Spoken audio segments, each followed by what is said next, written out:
સવાલ આવી રહ્યો છે ટાટા ટેકનોલોજીમાં મહર્ષિ જોશીની ફ્રેશ એન્ટ્રી કરવી છે mid term to long term માટે. જગદીશભાઈ, અત્યારના કરાય? 790 ભાવ છે પૃથ્વીબેન લગભગ, અને વર્ચ્યુઅલી 52 વીક લોની આસપાસ જ આ શેર છે. જ્યારે એનો આઈપીઓ આવ્યો ત્યારે there was a big craze about this particular company. તો ટાટા ગ્રુપની કંપની હતી, ટાટા ટેકનોલોજી સાથે છે. પણ અત્યારે જે રીતે એના ભવિષ્યના જે કંઈ બી એ લોકો પોતાના પ્લાન છે અને જે જાતનું એ લોકોએ ઇન્વેસ્ટમેન્ટ કરવા માંડ્યું છે મોટા પાયે, એટલે લાંબા ગાળા માટે તમે જો કદાચ આ શેરમાં રોકાણ કરવા માંગતા હો તો ચોક્કસ મને એવું લાગે છે કે this price is very very attractive.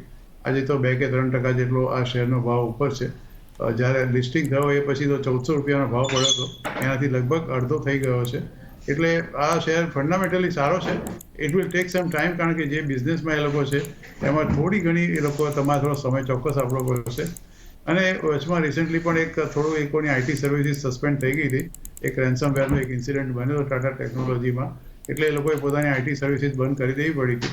Which was somewhere month of જાન્યુઆરીના અંતમાં એક આવી આ વસ્તુ ઘટના ઘટી હતી. છેલ્લે જ્યારથી આઈપીઓ આવ્યો ત્યારથી કંપનીએ નેગેટિવ રિટર્ન જ આપ્યું છે. પણ ફંડામેન્ટલી મને એવું લાગે છે કે આ શેર ઇઝ વેરી ગુડ. એટલે અને ભાવ પણ બહુ એટ્રેક્ટિવ છે, કારણ કે 737 52 વીક લો છે અને અત્યારે 790ની આસપાસ છે.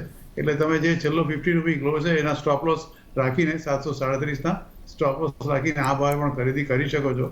થોડો સમય ચોક્કસ આપજો આ શેરને, 3 થી 5 વર્ષનો, પણ I am sure this share will definitely shine out.